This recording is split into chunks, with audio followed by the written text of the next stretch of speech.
Hello, welcome to back my channel. तर मी काय दाखवत आहे बघू शकता.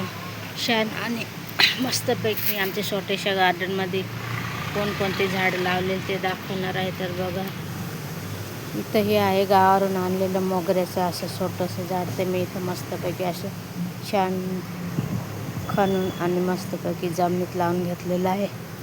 आणि परत इकडे सुद्धा आहे. तर 2 झाडं मी आणलेले होते आणि आमच्या शेतामध्ये खूप सारे रोपं लावलेले आहेत. त्याच्यामुळे मी दोन झाडं घेऊन आलेले आहेत आणि तुम्हाला दाखवत आहे. ते मस्तपैकी असे लिंबाचं झाड लावलेलं आहे, पण थोडंसं पिवळसर पडलेलं आहे. आणि हे सुद्धा आमचं पहिलंच जुनं मोगऱ्याचं झाड, ते सुद्धा मस्तपैकी असे छान असे झाडं लावलेले आहेत. आता बघा, तुळससुद्धा मी लावले आहेत, कारण की ऊन इथं 2-3 दिवसामध्ये खूप ऊन पडतं आहे. त्याच्यामुळे तुळस थोडी सुकलेली आहे. आणि हे इथं मस्तपैकी असे डाळिंबाचे झाडं उगलेले आहेत. ते मस्तपैकी झूम करून दाखवत आहे. मस्त असे मी ते उगवणार आहे मोठमोठे.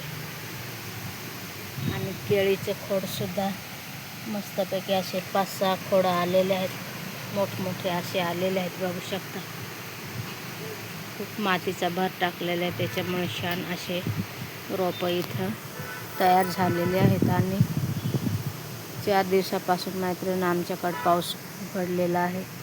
पावसाचा थेंबी नाही बा, पूर्ण सुकलेली जागा आहे. म्हणून झाडं लावलेले आहेत आणि पावसात खूप छान असे मोगऱ्याचे झाडं फुटतात.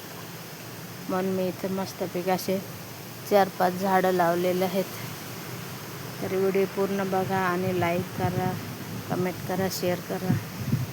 नवीन असं तर लाईक, कमेंट, शेअर करायला विसरू नका. आणि कमेंट बॉक्समध्ये सांगा कसे झाडं आहेत ते. छान असे खूप सारं झाडं मोगऱ्याचे लावलेले आहेत. मी बघू शकता पूर्णपणे इथं